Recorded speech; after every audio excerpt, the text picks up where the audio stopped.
Hey everyone, welcome to this deep dive. And today we're going to be exploring something really incredible, the Fey tradition of Benin. It's going to be fascinating. And we're lucky enough to have some amazing resources to guide us. We'll be looking at Engagement, feylaurent.pdf, Okay. and the book The Fey Tradition of Benin, an overview, both by Laurent Hounnons. Great sources. Our mission, you guys, is to really understand this unique spiritual system, but also how the sacred Hounnons oath shapes Laurent's life. It's an oath that really influences both family and spiritual life, that's for sure. Okay, so before we get too far, I think we should take a step back just for a minute and answer a really basic question. What exactly is the Fey tradition? Yeah, for sure. Some of you listening might already be familiar, but for those who aren't, Right. let's break it down a little bit. Imagine a system where you've got divination, you've got understanding the cosmos, and you have this connection with a divine order. Oh, wow. And all of those things are woven together into the fabric of everyday life. That's Fey in a nutshell. Okay, so it's more than just, I don't know, like going to a certain temple on a certain day or something. Oh, yeah, much more. Think about a Bokono, a priest. Okay. Who uses sacred palm nuts or a divining chain to reveal someone's destiny. Really? Yeah, it's like they're reading a spiritual roadmap. They're helping you understand your path and how to align yourself with the universe's grand plan. So it's really personalized guidance then. Exactly. And this concept of destiny, it's Yeah. known as Un. Oh. And it's not about fate. It's more about your potential, your strengths, the challenges you're meant to overcome in this lifetime. I see. So some people might be thinking, wait a minute, destiny. Does that mean we don't have free will? Right. But what I'm hearing is that Foal is actually all about understanding the forces at play Right. and then making conscious choices within that framework. Yeah.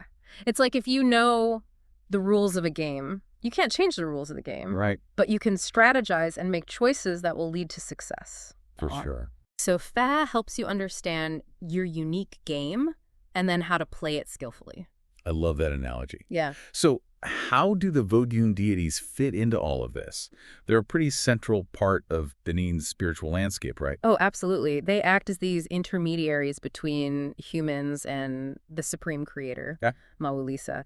And they represent this powerful duality in creation. Interesting. You can think of it kind of like a balance of masculine and feminine energy. Okay, that makes sense. So Yeah. we've got this divine order, we've got personal destiny, and then these powerful deities mediating, guiding. It's a whole intricate system. It is, and we can't forget about ancestor veneration. That's a huge part of Fe. It reflects this belief in the continuation of life Oh, yeah. beyond just the physical. Your ancestors, they're still present, offering guidance and protection. It connects you to something bigger, Yeah. that sense of lineage and continuity. Exactly, this beautiful tapestry weaving together the past, the present, and the future. Okay, so we've covered some of the basics of Fa, but when I was researching this, there's one thing that really blew my mind. There's a connection to ancient Egypt. Oh, yeah. Isn't it amazing? They share so many similarities, like the concept of Ma'at. Ma'at is all about cosmic balance and the use of symbols and rituals, even similar oracle systems. It makes you think about the historical connections and how these ideas traveled across continents. You know what I mean? Yeah, absolutely. It's a testament to just how enduring the power of these spiritual concepts really is. Totally. And speaking of powerful figures, I think we have to mention the story of Malo, Oh, yes. the rainmaker from Egypt. He brought Fa to Benin 400 years ago. And it's a wild story. He arrived during this devastating drought and saved the community. I know his ability to summon rain literally saved them. It really shows you the impact of Fa, how practical it is, and its ability to adapt and thrive in new environments. So it's not just an abstract belief system. It has tangible effects on people's lives. Absolutely. So you can't really talk about Fa without talking about the Hounnons. Definitely not. They're a big deal. They are. Big deal. So for people who aren't familiar, can you break down, what is a Hounnons? Yeah, they are spiritual leaders, they're guides, healers, and they act as a bridge between the spirit world and the community. They are responsible for a lot, leading ceremonies, providing healing, offering counsel, and preserving the traditions. So they wear many hats, literally and figuratively. Exactly. And it's important to distinguish between a Hounnon and, say, a Mojo. Okay. While both are important in Vodun, a Hounnons is this trained and initiated spiritual leader. A mojo is more like a charm you would use in hoodoo for a very specific purpose. So it's like the difference between a master chef Okay. and a single spice in their pantry. Yes, both have their place, but their roles are distinct. I like that. Now, becoming a Hounnons, this is a huge responsibility. Oh, for sure. It involves a sacred oath, which binds them to these strict ethical standards and this lifelong commitment to serving both their community and the divine. It really is about walking the walk. And that's what we're interested in, right, when it comes to Laurent Hounnons. How does this oath shape him? It's not just a title, it's a way of life. Absolutely. The oath requires a couple of things: spiritual integrity, selfless community service, protecting sacred secrets, ethical conduct in every aspect of life, respecting traditions, and maintaining that strong connection to the divine. It's a high bar to set. It is. Which brings us to Laurent Hounnons, who has taken this very oath, not just a Hounnons, but a Hounnons Okpimiako. Yeah. I have to admit that title sounds intense. It does. It does have a certain power to it, doesn't it? Yeah. Aktimiako means those who stand in my way will be eliminated. Wow. It might sound intimidating, but Right. it's actually about protection, strength, and standing firm in your convictions. Okay. It's about spiritual warrior energy Right. channeled towards defending what's sacred. So it's like a shield against negativity and a force for good in the world. We know Laurent comes from a very strong lineage. Oh, absolutely. He's the Favi, the spiritual son of Marius Sahunko, the grand spiritual master of Benin.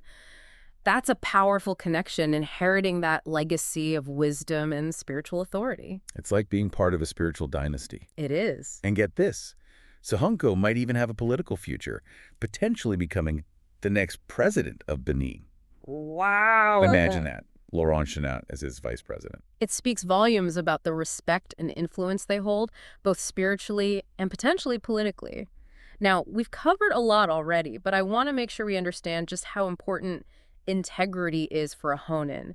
It's not just about being a good person. Right. It's about this deeper accountability. Oh. They're accountable to the Fa divinities themselves. Wow. They know that their actions have consequences not just in this life, but on a spiritual level. So it's really about aligning yourself with a higher purpose. And that accountability is so crucial for building trust within the community. Oh, absolutely. People need to know their Hounnons is a person of their word, someone who embodies the values they preach. It makes them a true beacon of guidance, Yeah. a source of wisdom and support that people can rely on. And it's about leading by example. Mm-hmm. And let's not forget the incredible powers that are attributed to Hounnons. Their connection to the divine allows them to channel energies for healing and support. So we're talking rituals, we're talking using herbal remedies, spiritual cleansing, practicing divination, offering protection, providing emotional and spiritual support. It's the whole package, a holistic approach to well-being. And you know what? This all ties back to that holistic development spiral we were looking at earlier. You know that image with the different levels? Well, Fairness, it's right at the top, the turquoise level. Like a most evolved stage. The most evolved stage. Yeah, and that holistic level is all about interconnectedness, a dissolving of the ego, actions focused on the well-being of all life. It's about recognizing the inherent unity in everything and acting for the benefit of the whole, not just yourself. That's a profound way of looking at the world. Yeah. And it's so in line with the principles of Fao. It's like understanding that we're all threads in this giant tapestry. Yes. And each action, no matter how small, creates ripples that affect the whole. And that's what makes Fao so relevant today, especially in a world that often feels very fragmented and chaotic. Totally. It reminds us that we're all connected and our choices really do matter. It's like a map, leading us toward balance and harmony. So we've touched on the core beliefs of Fa, the pivotal role of a Hounnons, and how Laurent Hounnons embodies these elements. But how does this all play out in his life? Well, that's precisely what we're going to explore next. We'll delve deeper into how the Hounnons Oath shapes Laurent Hounnons' actions and responsibilities, both as a spiritual leader and as a family man. You guys ready to keep going? Because this is where it gets really fascinating. Absolutely. So we were talking about how that Hounnons Oath shapes Laurent Hounnons' life as both a spiritual leader and a family man. So how does this actually play out, like in practice? Yeah, I'm curious how those principles translate into real-world actions. What does it actually look like for Laurent to live out this oath on a daily basis? Well, remember those key elements we discussed: ethical conduct, community service, and a strong connection to the divine. It's about weaving those values into, well, pretty much every aspect of his life. It's not just about ceremonies or rituals, it's about embodying those principles in his relationships, his decisions, every interaction. So it's not about compartmentalizing, it's about truly living those values consistently. Exactly. And one really interesting thing to think about here is that in the Fama tradition, a person is considered an adult at the age of 10, like fully responsible for their actions from that point on. Wow, that's a huge difference from a lot of cultures. I mean, 10 years old. That really shows how seriously they take personal accountability within Fan. Absolutely. It suggests a very deep understanding of the impact of our choices, even from a young age. It's about conscious living, recognizing that every action creates that ripple effect. Okay, so we've talked about the oath in general, but there's this one aspect specific to Laurent Chenot that I kind of want to dive into a bit more. The title, Akpimiako.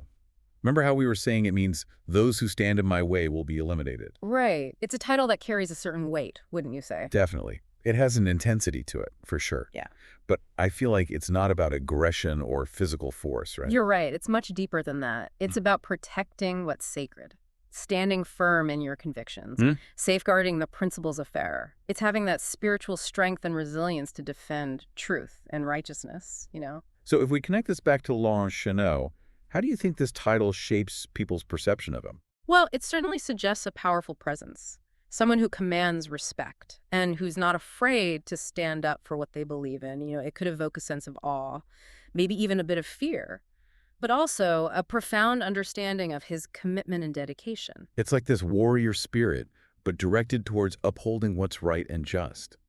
It's fascinating how this spiritual system really acknowledges that strength and protection are essential. Absolutely. It's about having the courage and determination to face down any challenges that might threaten the integrity of the fad tradition. And speaking of integrity, we were talking earlier about how vital that is for a Hounnen. It's not just about being a good person, it's about that deeper accountability, right? Exactly. Remember, they are accountable to the fad divinities themselves. They understand their actions have consequences, both in this realm and on a spiritual level. And it's like they're constantly aware of that interconnectedness we were talking about, realizing that everything is connected and their choices really do have these ripple effects. It's a heavy responsibility, but it's also an incredible honor. And this is where Laurent Chenot's lineage comes into play, being the Favi, the spiritual son of Marius Sahunko, the grand spiritual master of Benin. That speaks volumes. Right? It's like inheriting this legacy of wisdom and spiritual power, carrying the torch for the Fan tradition. And remember, Sahunko is this highly influential figure, potentially a future president of Benin. Hmm? To have that kind of spiritual guidance and mentorship, it must be invaluable. It's like being part of this spiritual dynasty, Yeah. inheriting the responsibility to not just uphold the tradition, but potentially even shape the future of Benin itself. That's a lot to live up to. Absolutely. And this brings us back to the fascinating powers that are attributed to Hounnons. Remember, that connection to the divine allows them to channel energy for healing and support, and it can take many forms. Yeah, it's not just about performing rituals, although that's definitely part of it, but it's also using herbal remedies, spiritual cleansing, divination, offering protection, and providing emotional and spiritual support. Exactly. They take this holistic approach, recognizing that we're not just physical beings, we also have spiritual dimensions that need care and attention. So it's about understanding that true well-being encompasses both the physical and the spiritual. For sure. Which reminds me of something we touched on earlier, that idea of Fae being at the very top of that holistic development spiral, that turquoise level. Right. And remember, that holistic level, it's all about interconnectedness, ego dissolution, actions that benefit all life. It's about moving beyond self-interest to a broader understanding of the web of existence. So how does Fae actually embody those principles? What are the specific aspects that really exemplify this high level of development? Well, think about the emphasis on ancestor veneration. That shows a recognition of the interconnectedness of generations, respect for those who came before us, and a responsibility to carry forward their legacy. It's like understanding that we're all part of this continuous flow of life and energy. And what about the concept of Ate, that personal destiny we talked about? Where does that fit in? And acknowledges that each individual has a unique role to play. You have this set of gifts and challenges that are all part of a larger plan. It's about recognizing your place in the universe and then using your strengths to actually contribute to the well-being of the whole. It's about recognizing your personal responsibility within that interconnected web. And what about the Vodun deities? How do they factor into this holistic perspective? Well, the Vodun deities represent the diverse forces at play in the universe. That interconnectedness of all things, seen and unseen, they're not separate entities. They're more like expressions of the divine energy that flows through everything. It's like understanding that there's this greater intelligence, this creative force that manifests in countless ways. It's a pretty mind-blowing concept when you really think about it. It certainly is, and it's this understanding of interconnectedness that makes faith so relevant in our world today. In a society that often feels fragmented and individualistic, faith reminds us that we're all part of something much larger than ourselves. It's a call to live consciously, to recognize that our choices really have an impact, not just on ourselves, but on the community, on the world around us. It's about shifting from a me mentality to a we mentality. And that's where the role of a Hounnen, like Laurent Chenot, becomes so important. They serve as guides, mentors, and healers, helping individuals and communities live in accordance with the principles of Fa. It's like having a spiritual compass, a wise elder who can point us in the right direction, help us navigate the complexities of life, and understand our place within that interconnected web. And Laurent Chenot, as a Hounnen Akpimiako, embodies this role with such a deep sense of integrity and dedication. He's a spiritual leader who truly walks the walk, living those principles in every aspect of his life. His commitment to Fa shapes his actions and decisions both within his family and the wider community. He's a living testament to the power of these ancient principles and how relevant they are in the world today. And, it's incredibly inspiring to see how Fa embraces this holistic perspective, emphasizing spiritual growth, interconnectedness, and personal responsibility. It's a breath of fresh air in a world that often feels chaotic and disconnected. It reminds us that there are alternative ways of being and relating to the world, ways that prioritize harmony, balance, and the well-being of all. It's about opening ourselves up to new possibilities, expanding our understanding of what it means to be human, recognizing the profound wisdom that exists in traditions like Fa. It's about learning from the past to create a more harmonious future. So we've covered a lot in this deep dive, exploring the Fa tradition, the role of a Hounnen, and how those principles really do shape Laurent Chenot's life.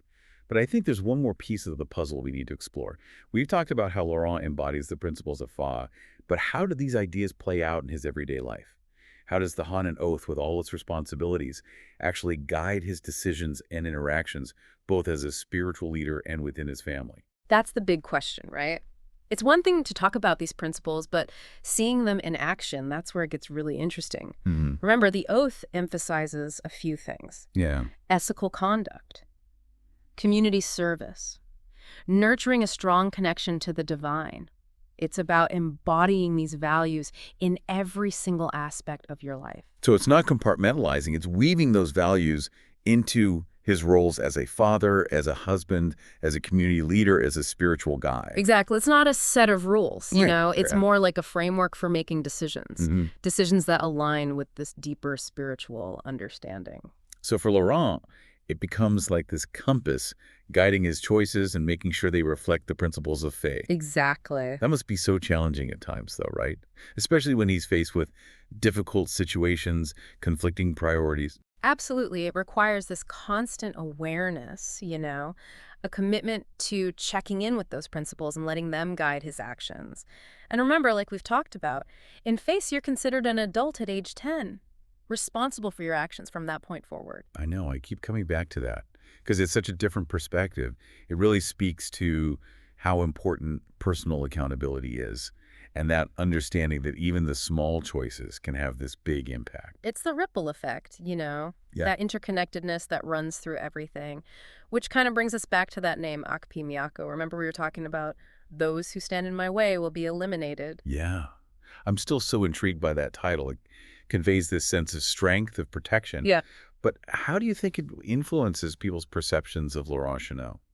Well, I think it depends on the person, right? And Yeah. their understanding of faith. For some people, it might create a sense of awe, even fear, Yeah. recognizing the power and authority that come with a title like that. But for those who understand the deeper meaning, it represents this fierce commitment to upholding the values of Fa, Right. a willingness to protect what's sacred. It's like understanding that true strength comes from aligning yourself with that higher purpose. It's not about personal power.